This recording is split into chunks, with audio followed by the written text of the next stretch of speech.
오늘 우리가 받을 하나님 말씀 함께 봅니다. 히브리서 10장 37절에서 39절 말씀입니다.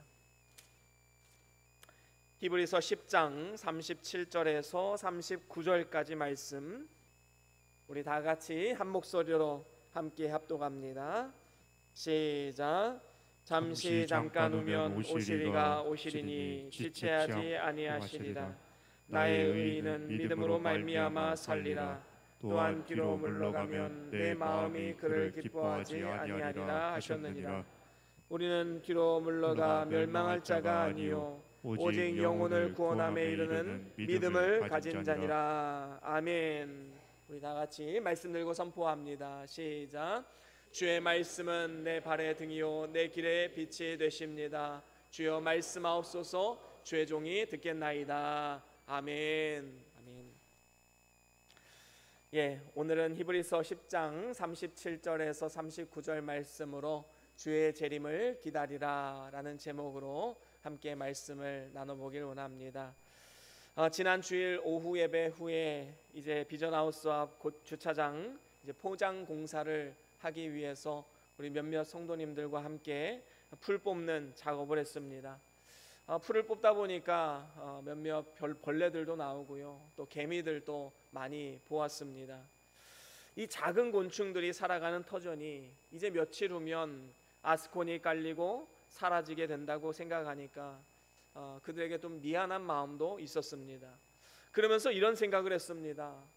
과연 이 곤충들이 내일 모레면 자기들의 삶의 터전 위에 이렇게 아스콘이 깔려서 다 사라진다는 사실을 과연 알고 있을까? 그런 생각을 해보게 되었습니다. 아마도 몰랐을 것입니다. 이 곤충들은 아스콘이 깔리는 그 순간까지 열심히 일을 해서 집을 짓고 먹이를 저장하고 그렇게 일상을 살아갔을 것입니다. 그런데 가만히 생각해 보니까 예수님의 재림의 모습도 이와 같지 않을까라는 생각을 해보게 되었습니다. 예수님의 재림으로 인해서 이 땅 가운데는 새 하늘과 새 땅이 이루어질 것입니다. 하지만 그 전까지는 마치 아무 일도 일어나지 않을 것처럼 그저 우리는 일상을 살아가게 될 것입니다.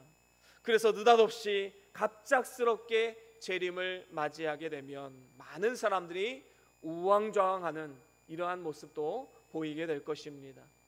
하지만 예수님의 재림을 기다리며 준비하는 성도는 분명히 다른 모습으로 주의 재림을 맞이하게 될 것입니다. 그렇기 때문에 우리는 하루하루 예수님의 재림을 준비하며 살아가야 되는 것이지요. 우리 주님께서는 우리 죄를 위해서 십자가에 죽으시고 부활하시고 승천하신 이후에 다시 오시겠다라고 분명히 약속해 주셨습니다. 그래서 성경 전체에 보면 재림에 관한 말씀이 318번이나 나오지요. 그 정도로 성경에서 가장 중요한 가치 중에 하나가 바로 예수 그리스도의 재림에 관한 문제입니다. 그 중에 몇 가지 구절만 한번 보겠습니다. 요한복음 14장 3절 말씀을 같이 한번 읽어볼까요? 같이 읽어보겠습니다. 시작.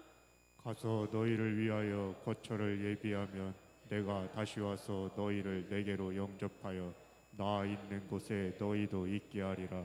그렇습니다. 우리 주님께서 너희를 위하여 거처를 예비하기 위해서 갔다가 다시 오시겠다라고 분명히 약속하셨습니다.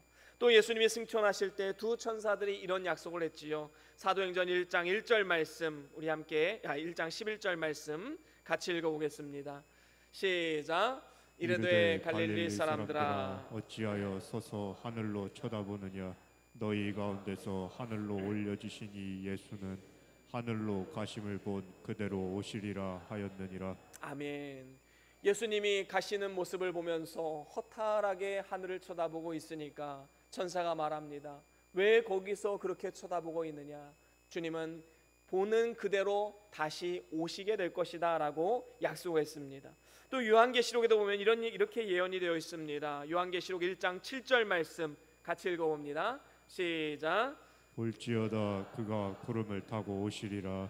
각 사람의 눈이 그를 보겠고 그를 찌른 자들도 볼 것이요 땅에 있는 모든 족속이 그로 말미암아 애곡하리니 그러하리라. 아멘. 그렇습니다. 예수님께서 구름 타고 이 땅 가운데 오실 때 모든 사람들이 예수의 재림을 바라보게 될 것이다 말씀하고 있습니다.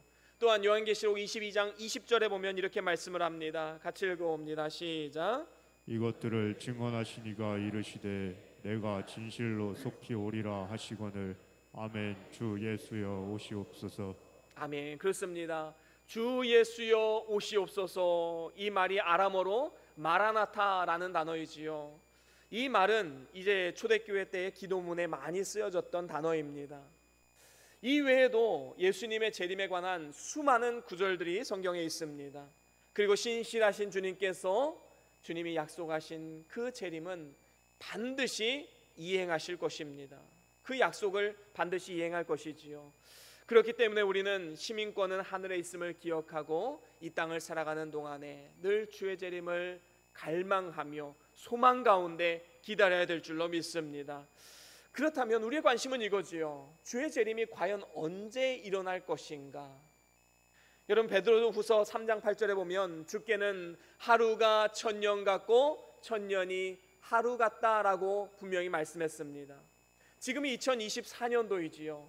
그러니까 예수님의 편에서 보면 지금 고작 이틀 지난 것에 불과합니다. 이것은 물리적인 숫자로서의 이틀이 아니라 하나님의 편에서는 이 시간의 제약을 받지 않으시기 때문에 이 시간의 흐름 속에 제약을 받고 있는 우리 인간과는 분명히 다른 시간관념이 있다라는 사실을 가르쳐주고 있는 것입니다. 우리는 피조물이지요. 그렇기 때문에 시간의 흐름 속에서 시간의 제약을 받습니다. 하지만 예수님은 그렇지 않지요.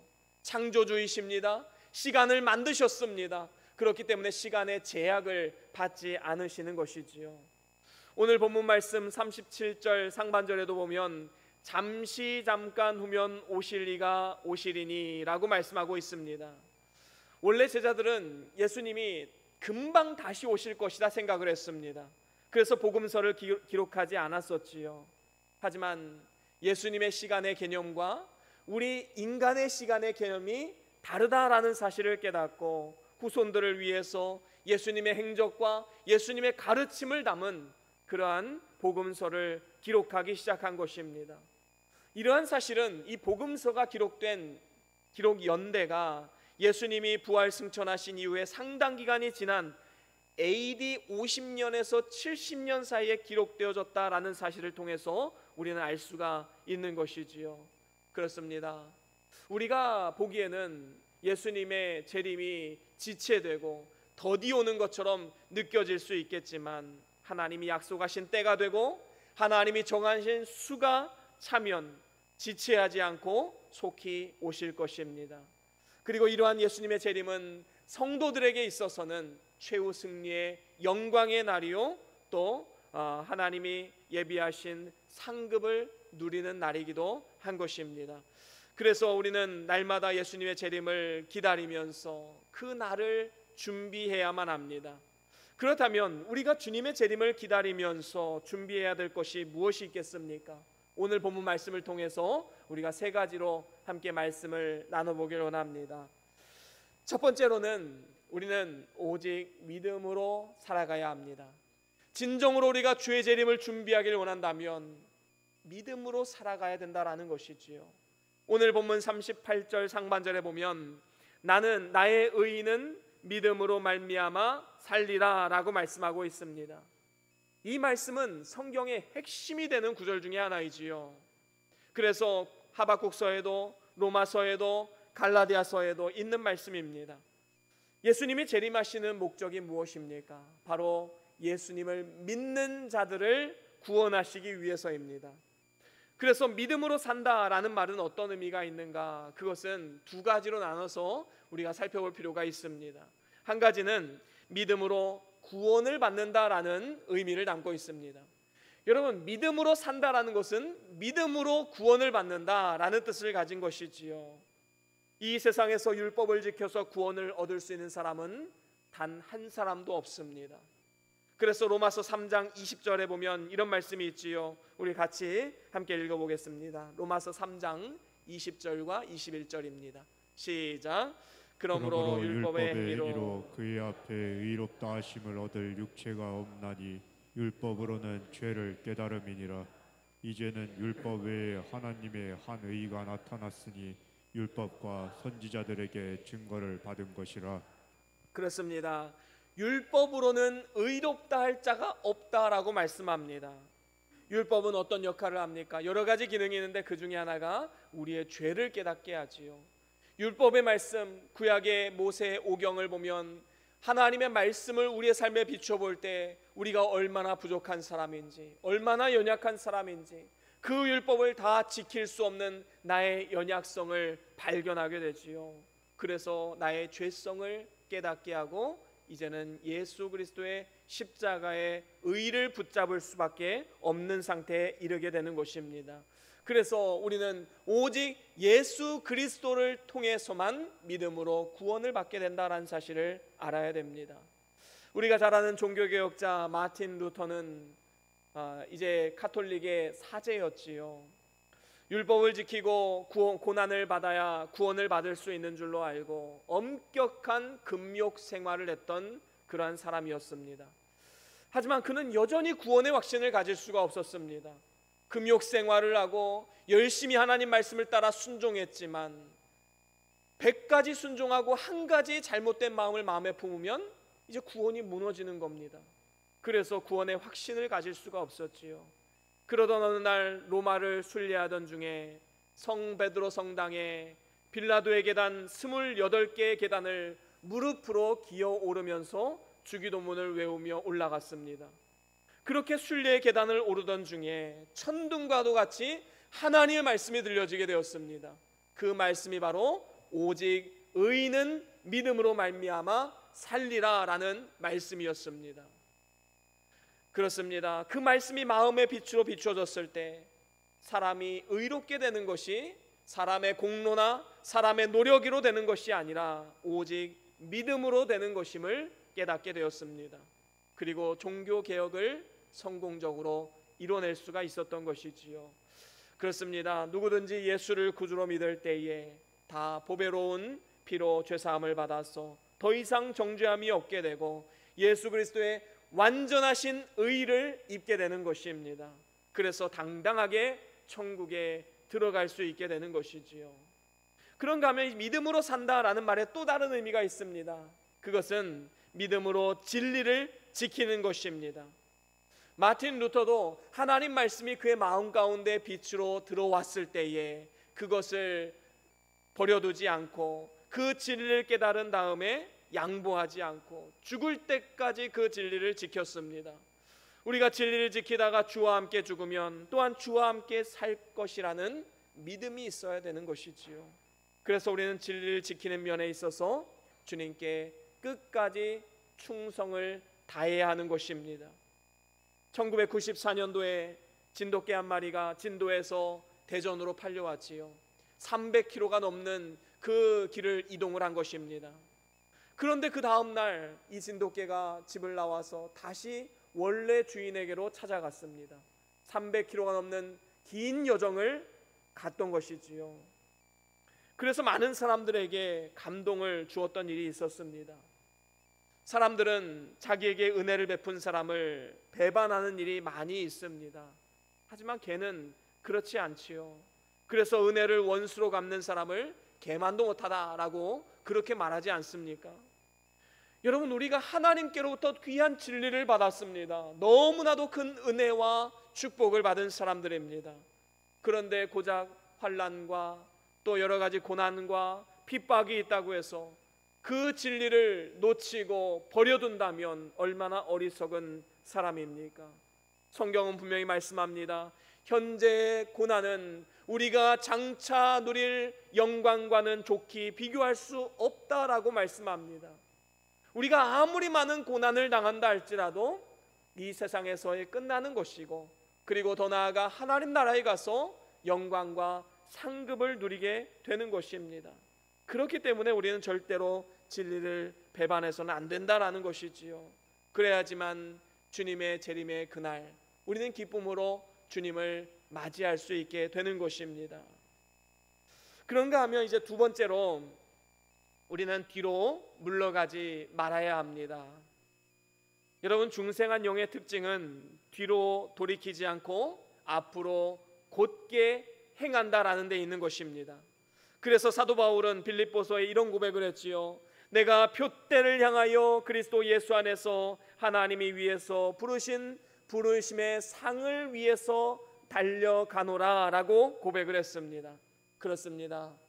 우리는 우리 앞에 놓인 이 표대를 향해서 한 걸음 한 걸음 부르심의 상을 위하여 달려가야 합니다. 우리가 앞으로 전진하고 뒤로 물러서지 않아야 하는 이유가 무엇입니까? 오늘 본문 38절 하반절에 보니까 뒤로 물러서는 것을 주님께서 기뻐하지 않으시기 때문입니다. 그래서 우리는 절대로 뒤로 물러서면 안 되고 오직 앞으로 전진할 뿐입니다. 그러면 하나님께서 모든 것을 책임져 주시는 것이지요. 하나님이 기뻐하시는 사람은 어떤 사람입니까? 히브리서 11장 6절에 분명히 말씀합니다. 우리 같이 함께 읽어보겠습니다. 히브리서 11장 6절입니다. 시작. 믿음이 없이는 하나님을 기쁘시게 하지 못하나니 하나님께 나아가는 자는 반드시 그가 계신 것과 또한 그가 자기를 찾는 자들에게 상 주시는 이심을 믿어야 할지니라. 아멘. 그렇습니다. 믿음이 없이는 하나님을 기쁘시게 할 수 없다라고 말씀합니다. 그리고 그 믿음은 반드시 순종이라는 열매로 맺어지게 되는 것입니다. 이렇게 우리가 믿음의 순종을 할 때에 하나님은 참으로 기뻐하십니다. 그리고 우리가 믿음으로 순종하면 하나님이 도와주시고 형통케 해주십니다. 반면에 우리가 믿음으로 살지 않고 불순종하면 누가 좋아하겠습니까? 마귀가 좋아합니다. 그래서 마귀를 따라 불순종하면 마귀와 함께 멸망할 수밖에 없는 것이지요. 그렇기 때문에 우리는 뒤로 물러가지 말고 하나님이 기뻐하시는 믿음의 순종을 통해서 앞으로 전진하고 진보하고 향상시켜야 될 것입니다. 우리는 믿음으로 나아가다가 도중에 절대로 그 자리에 머물러 서거나 아니면 뒤를 돌아보거나 해서는 안 되는 것입니다. 롯의 아내는 소돔성이 멸망할 때에 하나님의 은혜로 그 성을 빠져나오다가 불타버리는 그 세상, 자기의 소유, 그것에 대한 미련과 애착을 가졌습니다. 그래서 하나님 말씀을 어기고 뒤를 돌아보았다가 소금 기둥이 되고 말았지요. 그렇기 때문에 현재 우리의 삶 가운데 아무리 큰 실패나 절망과 좌절스러운 일이 생긴다 할지라도 우리는 잃은 것, 그리고 손해본 것, 그리고 상처받은 것, 그것을 돌아보지 말고 우리는 앞으로 한 걸음 한 걸음 전진해 나아가야 하는 것입니다. 주의 재림을 기다리면서 고난을 참으면 하나님 앞에 큰 상급을 받게 되지만 뒤로 돌아서면, 그리고 뒤를 돌아보게 되면 부끄러움을 당할 수밖에 없는 것입니다. 히브리서 10장 34절에도 이렇게 말씀을 하지요. 우리 같이 함께 읽어봅니다. 히브리서 10장 34절 35절 시작. 너희가 갇힌 자를 동정하고 너희 소유를 빼앗기는 것도 기쁘게 당한 것은 더 낫고 영구한 소유가 있는 줄 알미라. 그러므로 너희 담대함을 버리지 말라. 이것이 큰 상을 얻게 하느니라. 그렇습니다. 우리가 때론 살아가다 보면 가진 소유를 잃어버리고 재물을 잃어버리고 건강을 잃어버리는 경우가 많이 있습니다. 그럴 때에 그 소유를 빼앗기는 것조차도 기쁘게 당할 수 있는 것은 더 낫고 영구한 도성이 있기 때문인 것입니다. 그래서 35절에 뭐라고 말씀합니까? 그러므로 너희 담대함을 버리지 말라. 이것이 큰 상을 얻게 하느니라 라고 말씀하고 있는 것이지요. 그렇습니다. 우리가 진정으로 믿음으로 산 모든 것은 예수 그리스도의 재림의 그날에 우리는 상급과 영광으로 받아 누리게 될 것입니다. 남들이 내 노력을 알아주지 않고 내 헌신을 알아주지 않는다 할지라도 주님께서 아시면 된 것이고 주님이 상급을 주신다는 믿음이 있다면 우리는 절대로 뒤로 돌아볼 필요가 없는 것입니다. 그리고 낙심하지 않고 믿음으로 모든 일들을 감당해야 될 줄로 믿습니다. 그런가 하면 마지막으로 세 번째로는 구원의 믿음을 가지고 우리는 깨어 있어야 합니다. 오늘 본문 39절 상반절에 나오는 바와 같이 우리는 뒤로 물러가 멸망할 자들이 아닙니다. 마귀는 우는 사자와 같이 우리를 멸망에 빠뜨리려 한다 할지라도 우리는 절대로 멸망할 자들이 아니란 사실을 기억해야 됩니다. 그래서 본문 39절 하반절에도 보면 오직 영혼을 구원함에 이르는 믿음을 가진 자니라 라고 말씀하고 있습니다. 이처럼 우리는 구원의 믿음을 가진 자들입니다. 우리는 예수를 믿을 때 기본 구원을 받았고 한 번 받은 그 구원은 취소되지 않고 영원토록 우리와 함께하는 구원입니다. 그래서 우리가 얻은 구원은 궁극적인 구원이다라는 것이지요. 그래서 예수님께서도 이런 말씀을 하셨습니다. 요한복음 10장 28절 말씀 함께 보겠습니다. 요한복음 10장 28절입니다. 시작. 내가 그들에게 영생을 주노니 영원히 멸망하지 아니할 것이요 또 그들을 내 손에서 빼앗을 자가 없느니라. 아멘. 그렇습니다. 우리의 거듭난 영은 절대로 다시 죽지 않고 범죄하지도 않고 지옥에 가지도 않습니다. 그래서 우리가 구원의 믿음을 가지고 있다면 더 이상 우리는 죄 가운데 머물러 있을 수 없는 사람들이다라는 것이지요. 물론 예수님의 피공로가 크기 때문에 우리가 어떠한 죄를 짓든지 회개하면 모든 죄를 다 용서받고 절대로 지옥에는 가지 않습니다. 하지만 거듭난 이후에 죄를 범하게 되면 하나님께서 우리를 사랑하시기 때문에 때로는 그 죄를 깨닫게 하기 위해서 징계라는 방법을 사용하기도 하십니다. 그래서 우리는 우리가 믿는 성도들이 죄를 범해서 하나님의 징계를 받고 회개하게 되면 물론 죄 용서함은 받게 되겠지만 이전과 같이 완전히 회복되지 않는 것들도 있음을 분명히 깨달아야 합니다. 예를 들면 재물을 허랑방탕하게 사용한 사람은 회개한다고 해서 그 잃어버린 재물이 다시금 회복되지는 않습니다.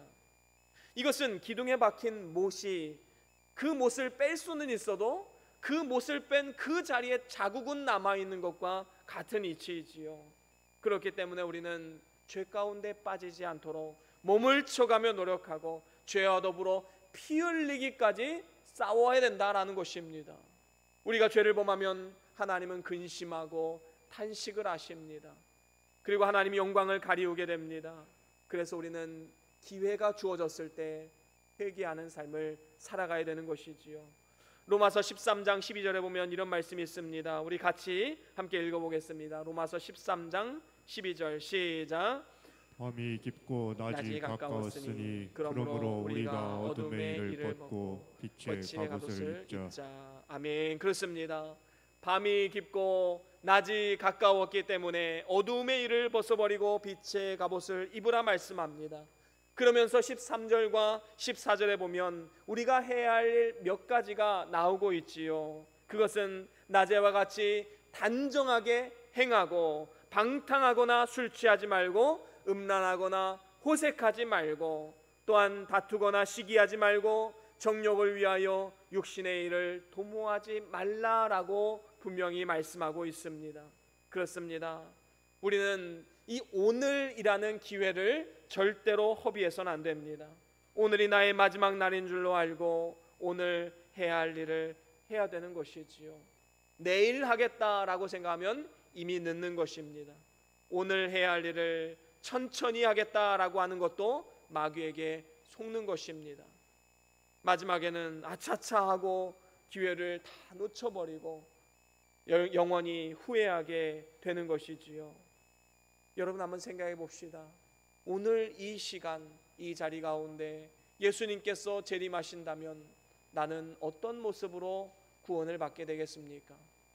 우리 자신의 삶을 한번 돌아볼 필요가 있지 않겠습니까? 혹시 부끄러운 구원을 맞이하는 사람은 없을까요? 그렇기 때문에 우리는 늘 깨어 있어야 합니다. 여러분 집에 귀한 손님이 오신다라고 하면 며칠 전서부터 집 청소를 하고 긴장감을 가지고 준비하지 않습니까? 하물며 온 인류의 심판주 되시는 예수 그리스도께서 이 땅 가운데 다시 오신다 약속하셨는데 우리가 어떻게 아무 반응도 없이 살아갈 수가 있겠습니까? 안타깝게도 오늘날 이 시대의 모습은 어떻습니까? 설마 예수님이 재림하시겠어? 전혀 준비하지 않고 살아갑니다. 그래서 내 뜻대로, 내 마음대로, 내 생각대로 그렇게 죄 가운데 머물며 살아가고 있는 모습이 얼마나 많이 있습니까? 이러한 모습을 재림 불감증이라고 표현할 수 있겠지요. 이런 재림 불감증을 가지고 있으면 그저 내 마음대로 살아가다가 느닷없이 예수님이 재림하실 때에 우왕좌왕하는 삶을 살아갈 수밖에 없습니다. 낭패를 당하게 되는 것이지요. 오늘날 우리가 살아가는 이 사회에도 이 안전 불감증이 얼마나 많이 있습니까? 설마 문제가 생기겠어? 아니 설마 사고가 나겠어? 설마 건물이 무너지겠어? 설마 다리가 무너지겠어? 이러한 안전 불감증 때문에 이 사회는 끊임없는 사건과 사고가 일어나게 되는 것입니다. 우리는 설마 이런 말은 절대로 해서는 안 됩니다. 주님께서 다시 오시겠다 약속하셨기 때문에 반드시 오신다라는 믿음을 가지고 재림신앙을 가지고 살아가야 되는 것입니다. 만약에 혹시 오늘 예수님이 재림하신다면 과연 나는 어떠한 모습일 것인가? 우리는 이 의식을 가지고 깨어 있어야 되는 것입니다. 이렇게 날마다 자신의 삶을 돌아보고 회개하며 늘 깨어 있어서 하나님 앞에 바로 사는 성도들에게 하나님께서 어떻게 은혜를 주시지 않을 수가 있겠습니까? 우리가 하루하루를 산다는 것은 주의 재림이 그만큼 더 가까이 왔다라는 것입니다. 동이 트기 전에 어두움은 가장 짙게 들이온다고 말하지요. 밤이 깊었다는 것은 낮이 가까웠다는 의미입니다. 그래서 이제 우리는 어둠의 일을 벗어버리고 빛의 갑옷을 입고 깨어 있어야 마땅한 것입니다. 그렇습니다. 이제 말씀을 마무리합니다. 주님이 재림하시는 날과 시는 그 누구도 알 수 없습니다. 하지만 이 세상에서 일어나는 모든 징조를 볼 때 그날이 정말로 가까워졌다라는 사실은 그 누구도 부인할 수 없는 사실입니다. 그렇기 때문에 우리는 주의 재림을 기다리며 준비해야 합니다. 주의 재림을 기다리는 준비는 세 가지를 말씀드렸지요. 먼저는 오직 믿음으로 우리는 살아가야 합니다. 믿음으로 사십시오. 믿음으로 구원을 받고 믿음으로 진리를 지키는 삶을 살아가야 합니다. 또 두 번째로는 뒤로 물러서지 말아야 합니다. 뒤를 돌아보지 마십시오. 잃은 것, 그리고 빼앗긴 것, 그런 상처받은 것, 그런 것을 뒤를 돌아보지 마시고 이제는 담대하게 그리스도의 푯대를 바라보며 믿음으로 한 걸음 한 걸음 나아가야 될 것입니다. 마지막으로 세 번째로는 구원의 믿음을 가지고 늘 깨어 있어야 합니다. 우리는 예수 그리스도를 통해서 구원을 받은 자들입니다. 그러면 우리가 해야 될 일이 무엇입니까? 늘 깨어서 기도하며 재림을 바라보며 믿음으로 사는 것입니다. 하나님은 그의 뜻이 변치 않으시고 거짓말하실 수 없는 분이시기 때문에 재림하시겠다는 약속은 반드시 이루어질 것입니다.